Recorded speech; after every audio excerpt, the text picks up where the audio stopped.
It is no longer news that EFCC barricaded and yet failed to arrest the former governor of Kogi State, the corrupt Yahaya Bello, in spite of the fact that he was accused, or is being accused of laundering over 84 billion naira out of the country. Please, let's discuss this. Don't go away. Hello, welcome to my channel. I remain your guy, Ernest Adebayo Omozogbia. My channel is Kogi Science Media. If you are coming new to this channel, please click on the subscribe button and like the video and share to help us grow our channel. So it's no longer news that EFCC has been at loggerhead with the former state governor of Kogi State, and I am very, very angry at the vex.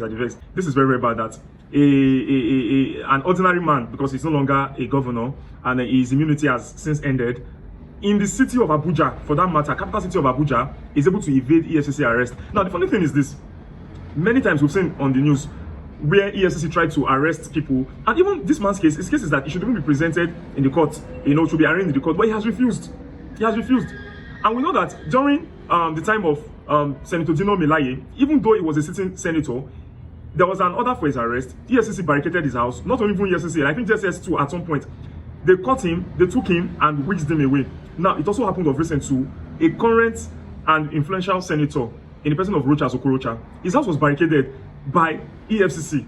And EFCC all of a sudden started behaving like people you see in Fast and Furious. They stormed the house, climbed upstairs, walked through his lounge and everywhere, got to his room. They could not enter because he had a reinforced door. What did they do? Those crazy EFCC people, they broke the roof, the ceiling, entered to the ceiling and entered his room, had access to his room. This guy was on the ground praying, God, my God and my Lord, my God and my Lord, save me.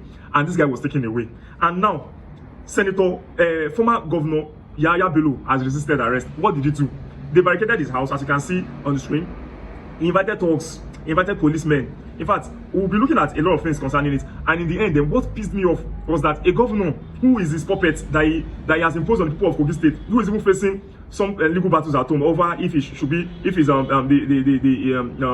elected governor or not, because the election will probably obviously rigged, came with his escort and entered into the premises and whisked that man away.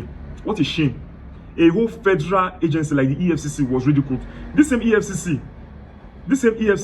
that has dealt with a lot of people, even Emefiele and a lot of other persons, allowed themselves to be ridiculed. Now, a lot of persons have so many things to say concerning it. And prominent people like Falana, human rights activist Falana, has said that Governor Ododo should stop preventing Yahaya Bello's persecution. So, to me, this Governor Ododo, or whatever his name is, Ododo, I've been a plantain by his name, should not have allowed himself to be used by the devil to do what he did. Because right now, he has committed a crime, because there is a part of the Nigerian law which we shall be coming back to say that whoever prevents EFCC from carrying out his legal duty should face 5 years imprisonment. So even if at all, anything at all, former governor Yahaya Bello must have 5 years jail term for resisting arrest. And it says, and EFCC has come out to say, we will no longer allow obstruction of our operations, says EFCC, after Ododo's rescue of Yahaya Bello. So who is not going to, who is responsible for that? The governor and the past governor. And it says, the Economic and Financial Crimes Commission has warned members of the public that it is a criminal offense to obstruct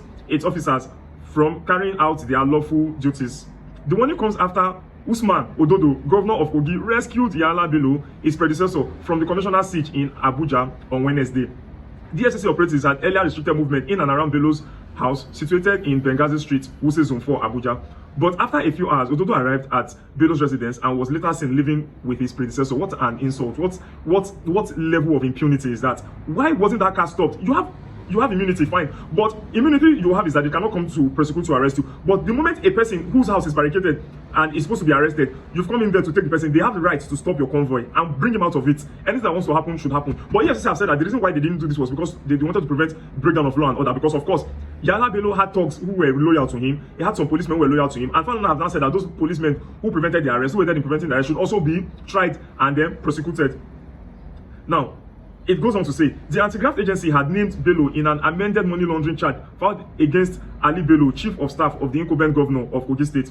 In a statement on Wednesday, Dele Oyewale, spokesperson of the agency, said that the warning became necessary due to the increasing tendency of persons and groups under investigation by the commission to take the laws into their hands by recruiting thugs to obstruct lawful operations of the EFCC. Now, this is the sweet part of it. They now said, Section 38(2)(a)(b) of the EFCC Establishment Act makes it an offence to prevent officers of the commission from carrying out their lawful duties. Culprits risk a jail term of not less than 5 years. That's not less than 5 years. So I expect them to give Yahaya Bello and the governor who was crazy enough to think that he can prevent the arm of the law, you know, from carrying out justice with respect to money laundering. You see, all these politicians, and you just think that when they're in power, they can steal the way they like, and they have forgotten that one day they will become ordinary civilians like you and I. People are suffering in Kogi State. People are suffering, and this guy is a disgrace to the youth because he, at that time, had the reputation of being the youngest youth, what's it called now, youth governor of Nigeria, and look at what he has done. He has disgraced himself and the youth. He stole so much money. If not, why is he not coming? He should come and defend himself. So I stand my ground to say that he has stolen money. On several occasions, operatives of the commission have had to exercise utmost restraints in the face of such provocation to avoid a breakdown of law and order. Regrettably, such disposition is being construed as a sign of weakness. Of course, they are seeing you as weak. EFCC is weak. EFCC, you are weak. If you are not weak, no matter what, you would have broken into that man's house. Since he has brought thugs and hoodlums to prevent you, he is also a thug. You would have treated him as a thug. You were armed to the teeth. You would have entered that place. You would have scaled the fence. You would have broken down the gate. Let the residents know that you are dealing with a criminal. Anybody who is preventing federal operatives from carrying out duty is a criminal. If not, why should Cubana chief priest be arraigned in the court? Why was Bobrisky arraigned and then he pleaded guilty and was jailed for 6 months? So is it because Bobrisky does not have security operatives protecting him? Is that what we are trying to say? So the ordinary man, the politicians who have Bobrisky has never stolen from us. Cubana chief priest has not stolen from us. These politicians that are stealing money will still use the same money to come and oppress the law operatives from carrying out their duties. Please, EFCC, Yahaya Bello should go to jail for what he has done. Not even for the offense he has committed. First of all, the money laundering, that one is there. But for even resisting arrest, he should serve the minimum 5 years term. So it's just unfortunate. It's just unfortunate. A lot of other persons have said, I've had one or two things to say concerning this. Falana says that Governor Ododo should stop preventing Yahaya Bello's prosecution. You know, and it's just unfortunate that EFCC barricades residents of Yahaya Bello. After barricading residents, look at their guns and everything, yet they are still able to effect an arrest. Is that not a shame? It's just so painful. But later, the senior advocate of Nigeria, Falana, said this: police officers who prevented EFCC from arresting the suspect have committed a crime according to the law. So this is what Falana has to say. He said the report reads, a prominent human rights activist, attorney Mr. Femi Falana's son, reportedly stated on Wednesday that the Economic and Financial Crimes EFCC EFCC will prosecute former Kogi State Governor Yahaya Bello for allegedly embezzling 84 billion naira from the state funds, regardless of any legal obstacle. So I'll stop there, and let me know your thoughts are in the comment section. I want this man to go to jail. Yeah, you could say I'm being petty and all of that. It is my right to be petty if a public officer is stealing money and acting with impunity. If not, why are they trying Cubana chief priest? Why are they trying Bobrisky? They arrest ordinary people on the street. Why are they disturbing young boys who are doing yahoo? And they now have politicians stealing money publicly and still using the power of the money they've stolen to prevent persecution.